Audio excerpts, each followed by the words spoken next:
of shortage of cash.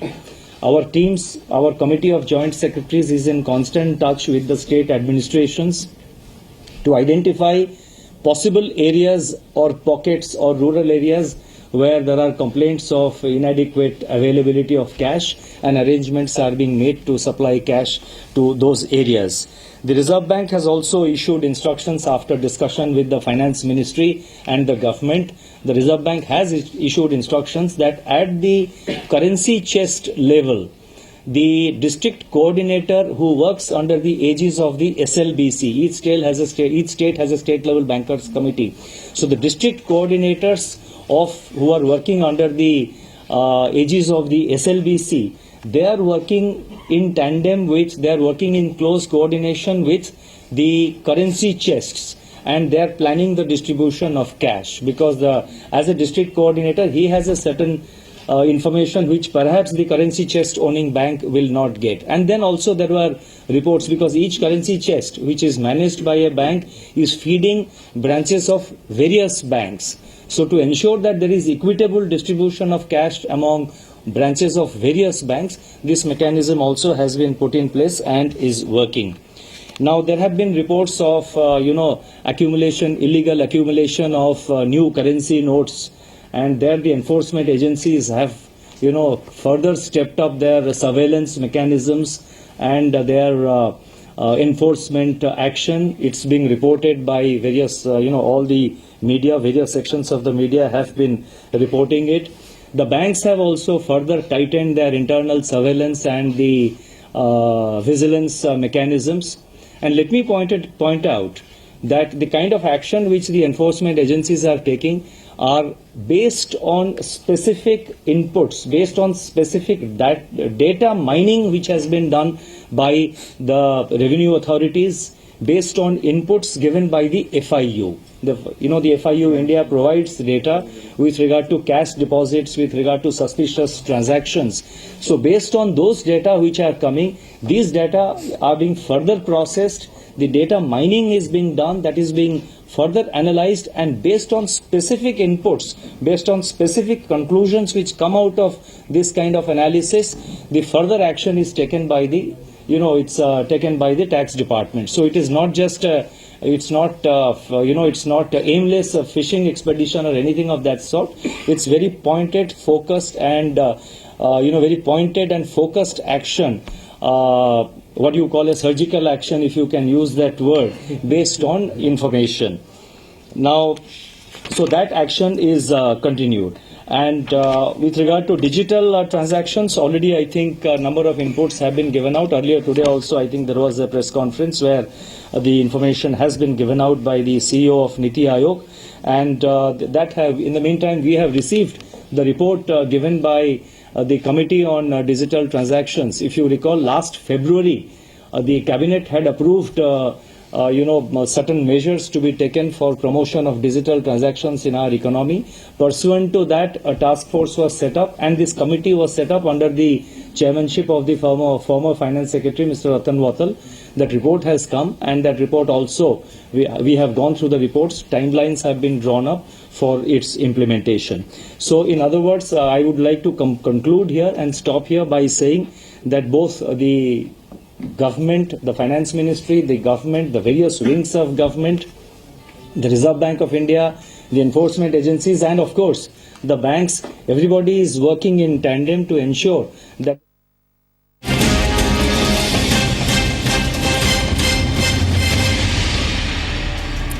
Note ban के मामले पर सरकार के नए ऐलानों पर यहां पर प्रेस कॉन्फ्रेंस करते हुए नजर आ रहे थे आर्थिक मामलों के सचिव। अब जरा ताल ठोक के मैं आपका स्वागत कर लूं, क्योंकि आज हम ये सवाल उठा रहे हैं कि क्या आने वाले दिनों में उत्तर प्रदेश का चुनाव बगैर ब्लैक मनी के होगा।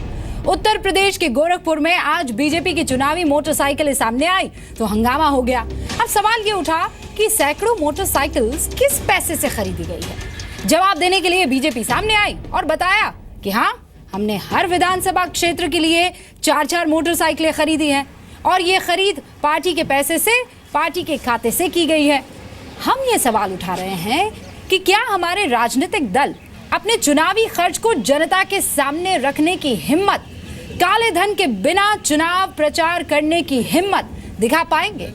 अगले 15 दिनों में 50 दिनों की वो मियाद खत्म हो जाएगी जो पीएम ने देश के सामने रखी थी, और अगले 16 दिनों के बाद नया साल भी शुरू हो जाएगा। यूपी समेत कई राज्यों में अगले साल विधानसभा चुनाव भी होने हैं, और ये मानी हुई बात है कि चुनावों में काले धन का जबरदस्त इस्तेमाल होता है। बहस की शुरुआत में हम जी न्यूज के दर्शकों के साथ एक जानकारी साझा करना चाहते हैं। लोकसभा चुनाव लड़ रहे प्रत्याशियों के लिए हमारे देश में प्रचार की खातिर एक रकम तय की गई है, एक समय, एक लिमिट। अगर आप बड़े राज्यों में चुनाव लड़ रहे हैं तो 70 लाख रुपए तक खर्च कर सकते हैं, छोटे राज्यों में चुनाव लड़ रहे हैं तो 54 लाख रुपए तक खर्च कर सकते हैं। लेकिन आप जानते हैं प्रत्याशियों का वास्तविक खर्च कितना होता है? यह खर्च करीब 25 करोड़ रुपए का है। हम चाहते हैं कि एटीएम और बैंकों में पैसे के लिए लाइन लगाए हमारे दर्शक, देश के लोग इस सवाल पर विचार करें कि आखिर कोई प्रत्याशी जब 25 करोड़ रुपए तक खर्च करता है लेकिन खर्च की रकम 70 लाख ही बताता है, तो जो 24 करोड़ 30 लाख का वो छिपा हुआ पैसा है वो कहां छिप जाता है? वो पैसा आता कहां से है? यकीनन इस रकम का कोई हिसाब नहीं होता, और यही वो पैसा होता है जो काला धन होता है। जी न्यूज ये मानता है कि इस देश के हर नागरिक को बिना किसी डर के, बिना किसी लालच के और बिना किसी प्रेशर के अपना वोट डालना चाहिए, और यह भी कि वोट पर नोट की चोट किसी भी कीमत पर बर्दाश्त नहीं की जानी चाहिए। और आज इसीलिए हम ये सवाल उठा रहे हैं कि चुनाव प्रचारों में काली करेंसी का इस्तेमाल कब तक होगा।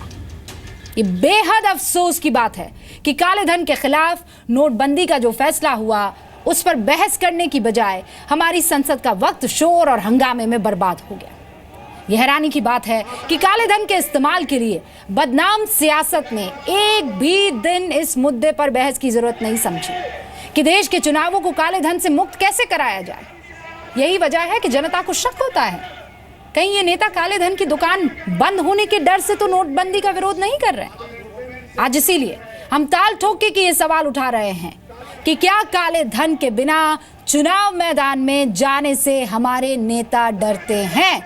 सारे नेताओं से इसी सवाल पर जवाब अगले 1 घंटे तलब किया जाएगा। आपसे उनका तारुफ हो उससे पहले ये छोटी सी रिपोर्ट।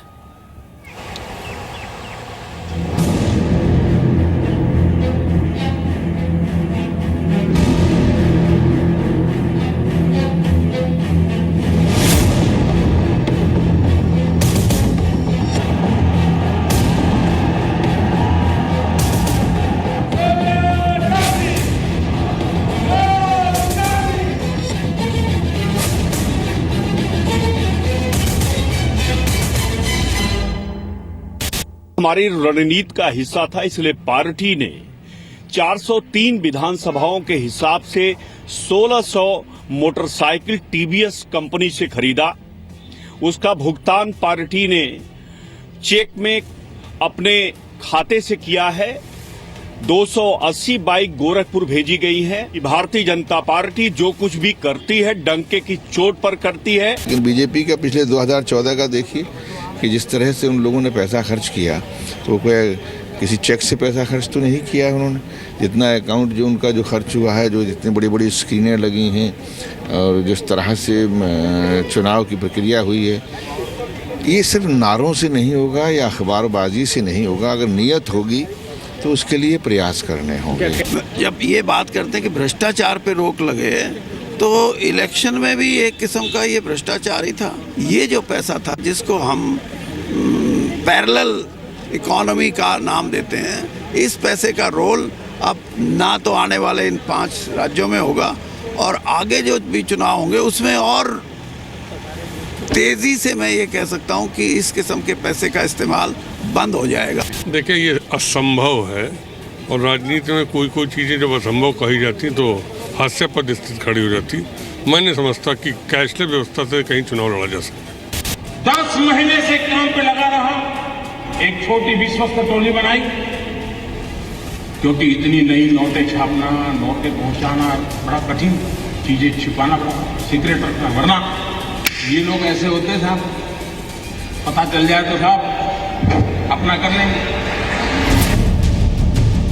ताल ठोक के आज का पहला सवाल, क्या कालेधन के बिना चुनाव में जाने से डरते हैं हमारे नेता?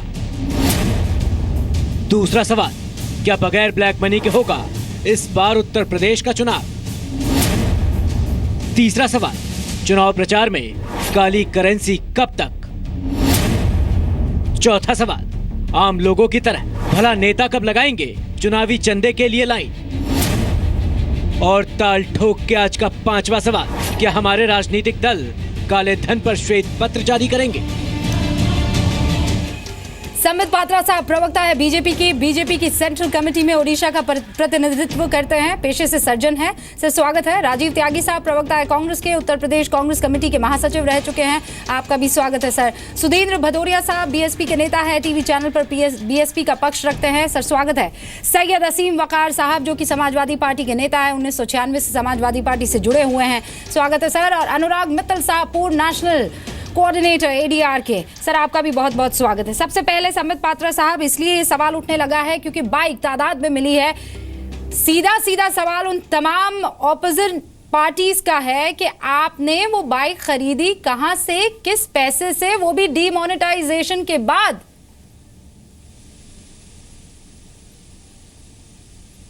बड़े स्पष्टता के साथ अभी उत्तर प्रदेश के ही हमारे नेता ने कहा कि जो 1600 बाइकें खरीदी गई हैं वो तमाम चीज़ चेक से पेमेंट होकर खरीदी गई हैं। स्वाभाविक रूप से कोई भी जाके दुकान से पता भी कर सकता है कि चेक से पेमेंट हुई है कि नहीं। टीवीएस की बाइक है, कंपनी से भी पता लगाया जा सकता है। तो इसमें किसी प्रकार का रॉकेट साइंस नहीं है। चेक, अगर आपके अकाउंट में पैसा है तो आप चेक के माध्यम से डीमोनेटाइजेशन के समय में भी बाइकें खरीद सकते हैं। दूसरी बड़ी बात है कि देखिए, इलेक्शन कमीशन हर राजनीतिक पार्टी के अकाउंट पर पैनी निगाह रखता है। आपको वहां अपना हिसाब भी सबमिट करना पड़ता है। स्वाभाविक रूप से अगर भारतीय जनता पार्टी या किसी भी पॉलिटिकल पार्टी के अकाउंट में कोई भी गड़बड़ी रहेगी तो इलेक्शन कमीशन, चुनाव आयोग उसका हिसाब मांगेगा। हिसाब चुनाव आयोग ने नहीं मांगा है। स्वाभाविक रूप से जो राजनीतिक पार्टी चिल्ला रहे हैं, आज कुछ बाइकें खरीदी गई हैं उसकी हिसाब मांग रहे हैं। मैं तो कह रहा हूं, आज जो एक बड़ा खुलासा हुआ है, दो बड़े खुलासे हुए, मैं उसका जिक्र कर देता हूं। एक बड़े अखबार ने आज एक चिट्ठी छापी है क्रिस्टियन मकेल की, जिसमें कहा गया है कि इंडिया के एक पावरफुल पॉलिटिकल फैमिली को 15 से 16 मिलियन यूरोज दिया गया है, करोड़ों खरबों रुपए उनको दिया गया है ऑगस्टा वेस्टलैंड केस में। एक तो ये खुलासा एक न्यूज़पेपर ने चिट्ठी के माध्यम से किया है। दूसरा, उन्होंने यह भी खुलासा दिखाया एक स्टिंग ऑपरेशन के माध्यम से कि कांग्रेस के हेडक्वार्टर में ही किस प्रकार कांग्रेस के एक आला नेता ऑफिस में बैठ के काले धन को सफेद बना रहे थे। नहीं डॉक्टर पात्रा, आप ये आरोप बाद में लगाइएगा, मैं जो जवाब मांग रही हूँ उसका जवाब दे दीजिए। देखिए मेरे पास एक रिपोर्ट है, 2013 की एडीआर की रिपोर्ट है, एसोसिएशन फॉर डेमोक्रेटिक रिफॉर्म्स की ये रिपोर्ट है, जिसमें कहा गया है कि जो एंटायर कॉन्ट्रीब्यूशन होता है, जो चंदा मिलता है, जो डोनेशन पार्टी को मिलता है, उसमें बीजेपी के पास जो डोनेशन कैश में आया है वो 93.43% है, यानी लगभग 94% है। इंटरेस्टिंग बात साहब जो आप कह रहे हैं वो यहाँ पर ये है कि आप अगर उन पैसों को खर्च करते हैं तो आप डिमांड ड्राफ्ट और चेक के जरिए करते हैं और उसमें आपका नंबर पहले पे आ रहा है, क्योंकि 98.78% एक्सपेंसेस जो हैं आप चेक से करते हैं। बहुत बढ़िया कि आपने चेक देकर ये बाइकें खरीदी है। ये पैसा आया कहां से, उसकी डिटेल आप जनता के सामने रख पाएंगे? पार्टी रख पाएगी? देखिए, मैंने कहा आपको, जनता के सामने इलेक्शन कमीशन के माध्यम से रखा जाता है। इलेक्शन कमीशन अपने वेबसाइट में ये सारा डिटेल कि जो पैसे पार्टी के पास आई वो रखती है। एक कानून जिस पे एडीआर ने भी ऑब्जेक्ट किया है और कई लोग चाहते हैं कि रिफॉर्म हो, वो यह है, मुझे ठीक कर दे अनुराग जी अगर मैं गलत बोल रहा हूँ, कि 20,000 से जो कम के चंदे आते हैं वह कानूनन, गैर कानूनन नहीं, कानूनन आप डिक्लेयर नहीं कर सकते हैं। तो स्वाभाविक रूप से 20,000 से जो भी कम डोनेशन मिले वो आप डिक्लेयर नहीं कर सकते हैं। इलेक्शन कमीशन भी इस पे सवाल नहीं पूछता है। वो रिफॉर्म होना चाहिए कि नहीं, शायद मुझे लगता है अनुराग जी इस विषय पर पूछना चाहेंगे। बाकी हमने किसी प्रकार से भी कोई उल्लंघन नहीं किया है, किसी प्रकार से भी हम करप्शन का समर्थन तो करते ही नहीं है। इलेक्शन कमीशन को संपूर्ण रूप से हम अपना ब्यौरा देते हैं। अनुराग जी, ये बात जो अभी डॉक्टर पात्रा कह रहे हैं वो हर पॉलिटिकल पार्टी के नेता की तरफ से आने वाली है। जरा आम शब्दों में समझा दीजिए कि कौन सी चीज पर्दे के पीछे रख दी जाती है कि समझ ही ना पाए आम आदमी, और कौन सी चीज है जो सच में सामने होनी चाहिए, वो लाने में बहुत सक्सेसफुली कामयाब हो जाती है पॉलिटिकल पार्टीज।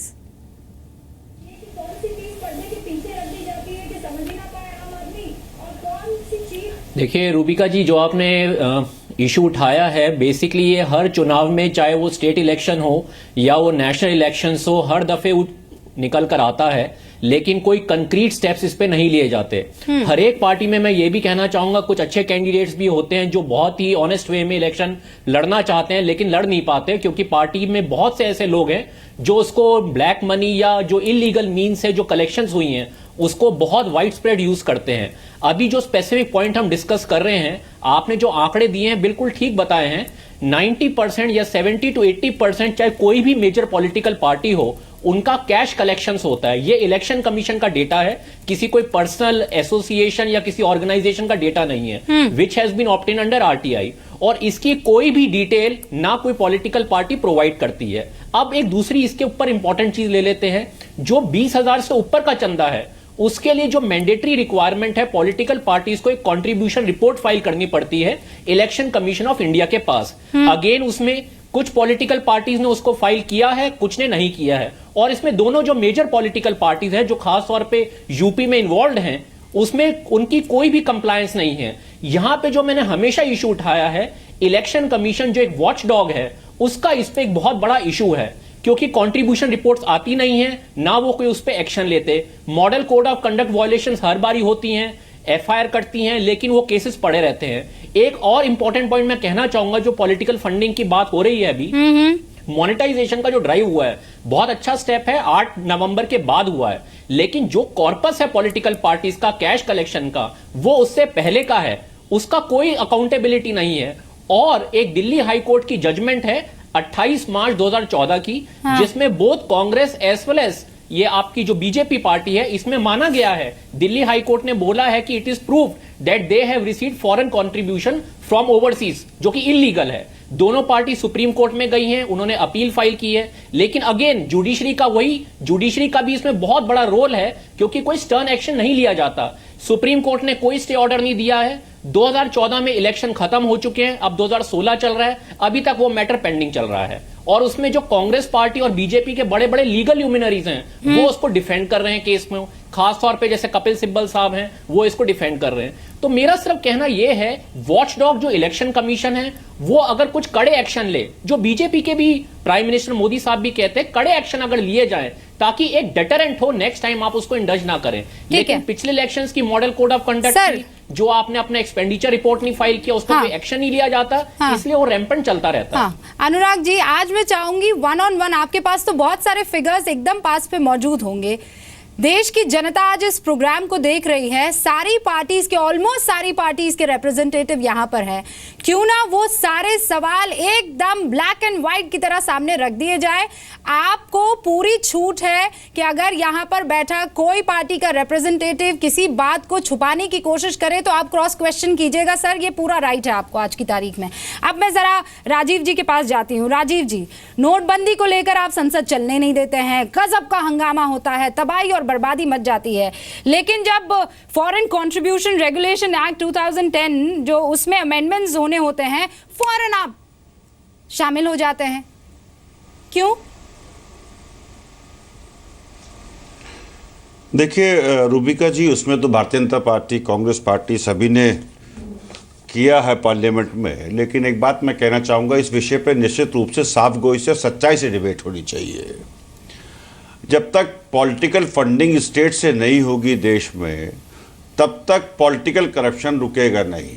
मैं स्पष्ट मानता हूं इस बात को, और ये मानते हैं कि इसमें कहीं ना कहीं हम लोगों को अब स्टेप्स लेने चाहिए। हालांकि बहुत सारे नियम कायदे बनाए गए, बहुत सारी चीज़ें चलाई गई। अभी इलेक्शन कमीशन का आप जिक्र कर रही थी, इलेक्शन कमीशन भी वही कार्य करेगा जो संविधान सम्मत होगा, या जिन नियमों पे वो चल सकता है उसी को करेगा। एक दायरे में ही काम करता है इलेक्शन कमीशन। ये तो देखिए, एक टाइम था रूबिका जी, जब इस हुआ करता था कि एक नोट और एक वोट चाहिए, तो लोग बाग पब्लिक से चंदा लेकर के नेता लोग बाग और अपना चुनाव लड़ा करते थे। और वो भी दौर था कि जब दो पार्टियों के नेता एक ही गाड़ी में बैठ करके चुनाव प्रचार कर लिया करते थे। FCRA को लेकर, जिसमें सारी की सारी पॉलिटिकल पार्टीज को बहुत शांति से एब्जॉल्व कर दिया गया, लेजिटिमाइज करके फाइनेंशियल कंट्रीब्यूशन को, उसमें तो आप बढ़ चढ़ के हिस्सा ले गए और चुपके से उसको काम भी करवा दिया गया। मुझे ये बताइए डीमोनेटाइजेशन पर जब आप छाती पीट कर ये कहते हैं कि चीजें सामने ला दी जाएगी, पास करने दिया नहीं तो उसमें तो आप साथ में आ गए, हैंड इन ग्लव्स हो गया, क्यों? उससे पूछे ना सरकार में कौन है, उसमें क्या फायदा दिखा सर आपको? सरकार में कौन है ये पूछिए ना। हम तो जीएसटी पे भी आए, अन्य बहुत सारे बिल्स पे साथ आए सरकार के, हमने तो अब सारे बिल्स पास कराए हैं, कौन सा बिल पास नहीं कराया। लेकिन हम ये कहना चाहेंगे ये सरकार की नैतिक जिम्मेदारी है। एडीआर के सज्जन यहाँ पे बैठे हुए हैं, निश्चित रूप से पॉलिटिकल पार्टीज की 20,000 से नीचे की जितनी कंट्रीब्यूशन होती है वो ज्यादातर होती है। सर कि उन्होंने थोड़ा दबाव बनाया सेंटर ने, तो आप दबाव में आ गए और पास कर दिया। सर ऐसा लॉजिक दीजिए जो आज की तारीख में समझ में आए। रूबिका जी ये बात आपको भारतीय जनता पार्टी से पूछनी चाहिए थी कि कांग्रेस का साथ क्यों ले रही है, मैं तो कांग्रेस के साथ क्यों लिया इस विषय पे, दोनों की मौजूदगी में होता है आपको उससे पहले ये पूछना। देखिए सत्ता में जो दल होता है उसकी नैतिक जिम्मेदारी ज्यादा होती है, विपक्ष तो अपनी आवाज उठाता ही है, इसमें कौन सी बड़ी बात हो गई। लेकिन मैं जो बात कहना चाह रहा हूं रूबिका जी, बहुत स्पष्ट कहना चाह रहा हूं, आपने कहा पास्ट में मत जाइए, पास्ट में समाज ईमानदार लोगों को रिकॉग्नाइज करता था, ईमानदार पॉलिटिशियंस को रिकॉग्नाइज करता था। आज समाज में जिस तरह से कुरीतियां बढ़ी हैं वो कुरीतियां परिलक्षित राजनीतिक पार्टियों में भी होती हैं और राजनीतिक शास्त्र में भी होती हैं, इसमें कहीं को दो राय नहीं है। तो राजनीतिक लोग भी समाज से निकल के आते हैं, कहीं वो मून से या मंगल से नहीं आते हैं। ठीक है, आप कुछ कहना चाह रहे हैं डॉक्टर पात्रा, इस पर मेरा जवाब आप इस कम से कम मैं तो मजबूर नहीं हूं। हाँ, एफसीआरए को अमेंड करवाने के लिए आपने मना भी लिया अपने प्रतिद्वंदी को, कैसे? देखिए दो चीज़ें मैं कहना चाहता हूं। एक तो अब राजीव जी ने सही कहा कि जो एडीआर से हमारे साथ अनुराग जी बैठे हैं वो एक तटस्थ व्यक्ति हैं, न्यूट्रल होकर आज ऑब्जर्वेशन कर रहे हैं और हमारे पे तीक्ष्ण टिप्पणी भी कर रहे हैं जो उनका अधिकार है। मगर उन्होंने एक बड़ी बात कही, खुद अनुराग जी ने कहा कि देखिए 8 नवंबर के बाद जब से रीमोनेटाइजेशन का स्कीम आया है तब से तो बात अलग हो गई, तब से जो ब्लैक मनी का इनटेक किसी भी पार्टी में रहेगा वो तो सब कुछ कंट्रोल और चेक में रहेगा, उससे पहले की स्थिति और उसका हिसाब देना बनता है। तो अब स्वाभाविक रूप से आज एक न्यूट्रल तटस्थ व्यक्ति जो कि पूरे इलेक्शन प्रोसेस को समझता है वह भी इस बात से सहमत है कि 8 नवंबर के बाद स्थिति में परिवर्तन लाया। कौन लाया ये परिवर्तन? देखिए हम जानते हैं कि सभी पॉलिटिकल पार्टीज को एक चर्निंग से, एक बदलाव से गुजरना होगा। ये जो रीमोनेटाइजेशन हुआ है सर, वो तो हम भी चाहते हैं, देश की जनता चाहती है, 132 करोड़ जो बैठे हैं सर वो सब यही चाहते हैं, होना चाहिए। आज इस पर डिबेट नहीं होगा। 10 सेकंड की टिप्पणी मैं भी करना चाहूंगा। 10 सेकंड की टिप्पणी, 1 सेकंड, आज दोनों आप साथ दे देंगे। 1 सेकंड, मेरे पास समाजवादी पार्टी और बीएसपी की तरफ से भी रिप्रेजेंटेटिव है। 1 सेकंड में आ रही हूं, 1 सेकंड आ रही। सुधींद्र भदौरिया साहब, आपको लेकर भी यानी बीएसपी को लेकर भी बाकायदा रिपोर्ट है और उसमें तो कहा जा रहा है कि 2014 और 15 जो है उसमें आपके पास 20,000 ऊपर कोई फंड आया ही नहीं है, आपने कह दिया है। तो सर आप 20,000 में निपट गए चुनाव वगैरह?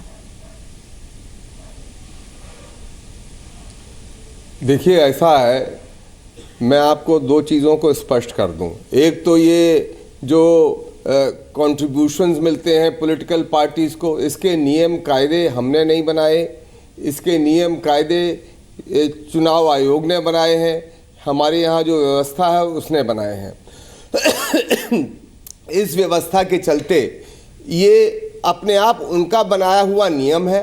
और मैं आपसे ये भी कहना चाहता हूँ 2012 के अंदर जब सरकार केंद्र के अंदर मनमोहन सिंह जी की थी और उस समय जब विधानसभा के चुनाव हो रहे थे तो इसी तरह की बहस उस समय भी उठी थी और उस बहस के अंदर हम लोगों ने उस समय भी रखा था कि जो प्रधानमंत्री उस समय थे और आज जो प्रधानमंत्री 2014 के बाद बने हैं, इन लोगों की ये बड़ी जिम्मेदारी बनती है कि एक राउंड टेबल पॉलिटिकल पार्टीज की और साथ ही साथ चुनाव आयोग की बुलाएं और जो चुनाव के अंदर खामियां हैं जिसकी वजह से एक तो भ्रष्टाचार और साथ ही साथ पूरी व्यवस्था का भ्रष्टाचार जो चुनाव को प्रभावित करता है या राजनीति जो भ्रष्टाचार को प्रभावित करती है, इसकी सफाई की आवश्यकता है। नहीं इसमें सर, आप ये डिबेट एक में इतनी अच्छी हमको बातें कहने में उंगली समझ में उठाकर आती कह है। दें, पर मैं आपसे ये जानना चाहता हूँ, मेरे आपने सवाल का आप अभी जवाब अरे दे एक दीजिए मिनट ना। खत्म तो करने दीजिए। इतना लंबा भाषण आपने इन लोगों का करवाया, नहीं, मैंने नहीं, अपनी मैं बात समाप्त नहीं जवाब की। मांग रेखा रही जी, हूँ, आपने इन भाषणबाजी लोगों आज का इतना चलेगी लंबा नहीं, भाषण सर। करवाया। 2 मिनट, 1 मिनट में मुझे अपनी बात खत्म करने दीजिए। पूरा 1 मौका। मिनट में मुझे अपनी बात खत्म कर दीजिए। ठीक है। FCRA का सवाल है, FCRA में तो हमारे पास आप पता कर लीजिए। और मैं दूसरी चीज ये कह दूं कि ये जो लोग जिन्हें 700 करोड़ रुपया 20 हजार रुपए के चंदे का मिला है, उनके बारे में भारतीय जनता पार्टी से आपने तो प्रश्न नहीं किया। आप तो जी टेलीविजन हमसे तो प्रश्न कर लेंगे, उनसे भी तो पूछिए। सर, ये आप कान में क्या लगाकर बैठ जाते हैं कि शुरुआत में जब आदमी सवाल पूछ रहा है वो आपको सुनाई नहीं दे रहा है। मैं आपसे जानना चाहता हूं। ये पुराना लॉजिक है सर। मेरे सवाल का जवाब दीजिए। मुझे जो सवाल जिससे करना है वो मैं करूंगी। इतना यकीन आपको होना चाहिए, इतना यकीन आपको होना चाहिए। आप तो करेंगी, हम उठाएंगे तो आपको एतराज होगा। क्यों? हम इस बात को उठाएंगे तो आपको एतराज होगा। मैं आपके एतराज को भी समझ सकता हूँ, पर मैं अपनी बात को जरूर कहूंगा। मैं ये कहना चाहता हूँ कि इस देश में इस समय देश में मोदी जी प्रधानमंत्री हैं, दुनिया भर के वो पाठ पढ़ा रहे हैं। इस देश में भ्रष्टाचार के खिलाफ, काले धन के खिलाफ एक लोकपाल को बनना था। पूरा देश में एक मत होकर। अरे रुबेका जी, मुझे बोलने दीजिए। सुधींद्र जी, मेरी बात सुनिए। मैं सवाल जो पूछी उसका जवाब दीजिए। पूरा देश सुनेगा आपको। 10 मिनट उनको दिए, मुझे 2 मिनट देने में आपको एतराज है तो मुझे मत बुलाइए। मुझे 1 मिनट में अपनी बात सुधींद्र जी, कहां से 10 मिनट? कहना चाहता हूं कि इस देश के अंदर लोकपाल, देखिए मैंने आधे मिनट में मैं बात खत्म करूंगा। ठीक है, ठीक है, ठीक है, दिया मौका सर। चाहता हूं इस देश के अंदर सर्वसम्मत से लोकपाल बनाया गया, प्रधानमंत्री को भी उसके दायरे में लाया गया। आज प्रधानमंत्री उस लोकपाल की फाइल पर 3 साल से बैठे हुए हैं, उस पर धूल परत पर धूल जमती चली जा रही है। क्यों नहीं लोकपाल बनाते हैं? क्योंकि इसके बनने से सारा का सारा पॉलिटिकल सिस्टम इसके निशाने में आ जाएगा। और इसीलिए प्रधानमंत्री जी किसी न किसी रूप में भ्रष्टाचार का संरक्षण कर रहे हैं, काले धन का भी संरक्षण कर रहे हैं। ठीक है, ठीक है सर। अब मैं जवाब ले लेती हूँ, डॉक्टर पात्रा, ये तो आपने वादा किया था ना। मैं जवाब देता हूँ। देखिए, मैं इसका जवाब देता हूं। देखिए, मुझे लगता है हम सबको इतना उत्तेजित होकर बोलने की आवश्यकता नहीं। माइक लगी है, लोगों को सुनाई दे रहा है। पहला है भदौरिया जी का जो पहला अकेला बैठा या सुनता रहूं आप लोग की बहस। नहीं सर, आप समझिए ना, डिबेट में एक एक करके जवाब लेना बनता है ना सर। मैं आ रही हूँ आपके पास, थोड़ा सब्र तो रखना चाहिए। नहीं तो हर चीज का जवाब यही देंगे। देखिए, हमको भी जवाब देना है। बहुत सारे सुधींद्र जी, हद हो गई। सवाल आप पूछ रहे हैं बीजेपी से, तो वो जवाब नहीं देंगे तो क्या राजीव त्यागी जी देंगे? देखिए संबित पात्रा, देखिए नहीं संबित पात्रा जी, लोकपाल का गठन क्यों नहीं हुआ अभी तक? क्यों नहीं इसको किया? नहीं, मैं आपसे पूछना चाहता हूँ रुबेका जी, क्यों नहीं मनमोहन सिंह जी के समय में क्या है ये मुझे समझ में नहीं आता है। स्कूल के बच्चों की तरह ये कैसे उछलते रहते हैं? थोड़ा शांति से बैठ के सुन लीजिए ना। एक सेकंड, आप लोग अगर सब ये चाहते हैं कि देश की जनता अरे आप 4 लोग, आप 3 लोग मेरे खिलाफ बोलेंगे और मुझे मैं बोलूंगा भी नहीं। नहीं, आप लोग सक्सेसफुल नहीं हो पाएंगे सुधीर जी, नहीं हो पाएगा ये। एक सेकंड रुकिए, एक सेकंड रुकिए। असीम वकार साहब इतनी देर से बैठे हुए हैं, लोकपाल इनके खिलाफ, इतनी देर से उनसे सीखिए सर, सब्र किसे कहते हैं। आप रुक जाइए, एक सेकंड रुक जाइए। आप जवाब लेने नहीं देंगे तो कैसे चलेगा डिबेट? एक सेकंड रुकिए, 20 सेकंड में अपनी बात रखिए डॉक्टर पात्रा। मुझे असीम साहब के पास जाना है। बहस को खोलिए, सब लोग एक बार बताइए ना, लोकपाल कहाँ है सर? कौन से बंदे बस्ते में? हमारा एतराज है कि आप इनसे हर बार आप हर बार इनसे सवाल करवाइए, हमसे पूछवाइए। कैसे बोलूंगा मैं? इनकी व्यवस्था को देखिए, 1 बार बोले, ये 4 बार बोले। इनके अनुशासन को देखिए जरा, इनके अनुशासन को देखिए। देश देख रहा है रुबिका जी कि ये लोग तथाकथित सीनियर लीडर हैं। आप अनुशासन देखिए। डॉक्टर पात्रा, आप मुझे जवाब दीजिए लोकपाल पर, उसके बाद में बहस आगे बढ़ेगी। ऐसे नहीं चलेगा। एक एक करके सुधींद्र जी इतने सीनियर लीडर हैं, आप 1 सेकंड रुक जाइए। तभी तो बोलूंगा। सुधींद्र जी इतने सीनियर लीडर, 1 सेकंड रुक जाइए। आप तो जानते हैं बरसों से डिबेट का हिस्सा बन रहे हैं। सुनिए जवाब, 1 सेकंड रुकिए। डॉक्टर पात्रा 20 सेकंड जल्दी। नंबर 1, देखिए पहला प्रश्न जो सुधींद्र जी ने पूछा, उन्होंने कहा कि सभी पार्टी को मिला के एक राउंड टेबल मीटिंग करनी चाहिए और उसमें किस प्रकार पॉलिटिकल रिफॉर्म हो, प्रधानमंत्री को वो बोल के उसके कदम उठाना चाहिए, ये लोग स्वागत करेंगे। मैं एक उदाहरण दे रहा हूँ। प्रधानमंत्री ने अपने भाषण में भी कहा, महामहिम राष्ट्रपति ने भी कहा, इलेक्शन कमीशन ने भी कहा, 1 नेशन 1 इलेक्शन, एक राष्ट्र में एक चुनाव हो। इतने सारे चुनाव होते हैं, इससे बहुत धांधलेबाजी होती है, विकास भी अवरुद्ध होता है। समाजवादी पार्टी ने, बसपा ने और कांग्रेस ने, तीनों ने उसका अपोज किया। क्या हमने राउंड टेबल मीटिंग नहीं की? क्या हमने इस पे चुनाव सुधार करने की कोशिश नहीं की? केवल हमने ही नहीं, चुनाव आयोग ने कहा कि इससे अव्यवस्था सुधर जाएगी। महामहिम राष्ट्रपति ने भी कहा कि इससे व्यवस्था सुधर जाएगी। हर चीज को अपोज करना, हर चीज। आप चाय पी लीजिए प्लीज। फेडरल सिस्टम आप चाय पी लीजिए, इस प्रकार चिल्लाइए मत। मैं उत्तर दे रहा हूं, मैं आपके समय चिल्ला नहीं रहा था। हम सहमत नहीं है इस व्यवस्था से।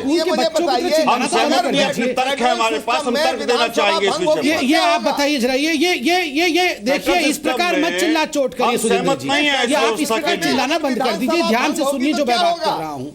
आप सहमत नहीं है तो अपने समय में बोल दीजिएगा। आप ही चिल्लाइए, आप सहमत नहीं है अपने समय। सुरेंद्र जी एक सेकंड आप रुक जाइए, डॉक्टर पात्रा एक सेकंड रुक जाइए। आप बोल दीजिए। यहाँ पर बातें जलेबी की तरह गोल गोल घुमाने से नहीं चलेगा। एक सेकंड आप रुक जाइए, आप लोग रुक जाइए। समाजवादी पार्टी के असीम साहब भी हमारे साथ बने हुए हैं। असीम साहब, आज की तारीख में उत्तर प्रदेश के चुनाव पर हर किसी की नजर है, अगले साल वो होने वाले हैं। ऐसे में एक सीधा सा सवाल जो हर एक पब्लिक ये समझने की कोशिश कर रही है कि क्या काले धन के बगैर इस बार चुनाव होंगे? वो फ्रीबीज जो बांटी जाती है उनका हिसाब किताब कोई देने को तैयार होगा? रूबिका लियाकत जी, 25 मिनट आपने मुसलसल मुझे बिठा कर रखा। मैं अपनी बात रखने के लिए आपसे 2 या 3 मिनट चाहता हूं, बिना टोके दे दीजिएगा। संबित पात्रा जी से भी आपने यही सवाल पूछा था ब्लैक मनी पर और पार्टियों की ब्लैक मनी पर, और ये पूछा था कि 1600 मोटरसाइकिल खरीदने के लिए पैसा कहां से आया। तो उन्होंने बड़ी खूबसूरती से और बहुत मासूमियत से एक जवाब दिया कि साहब 20,000 रुपए से नीचे का जो चंदा होता है उसको डिस्क्लोज नहीं कर सकते, कानून में है। आप नए नए कानून रोज बना रहे हैं आवाम के लिए। हम एक चाय पिए, एक समोसा खाएं, 1 किलो आलू लें तो कार्ड से पेमेंट करें।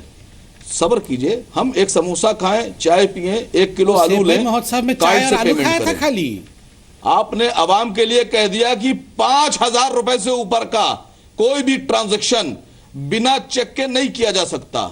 तो आप ये बता दीजिए महोत्सव में 110 चार्टर्ड प्लेन आई थी, 110 चार्टर्ड प्लेन, और किसी से पैसे लेती है, किसी से पैसे लेती है, तो आप देश के साथ आपने जनता के लिए कहा कि जनता कोई भी ट्रांजैक्शन 5,000 से ऊपर का ट्रांजैक्शन चेक के बिना नहीं कर सकती है।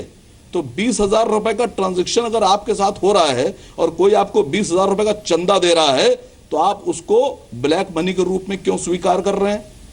आप जनता के लिए रोज नए नए कानून बना रहे हैं। मोदी जी ईमानदार प्रधानमंत्री हैं, उनको चाहिए था पहले इस कानून को खारिज करते, इस कानून को बदलते और अपने सारे डोनेशन सामने रखते। आपने हिंदुस्तान की आवाम के साथ एक धोखा किया है। अपनी पार्टी का भी मैं आपको यहाँ बताना चाहता हूँ। असीम साहब, अपनी पार्टी का कहिए आप।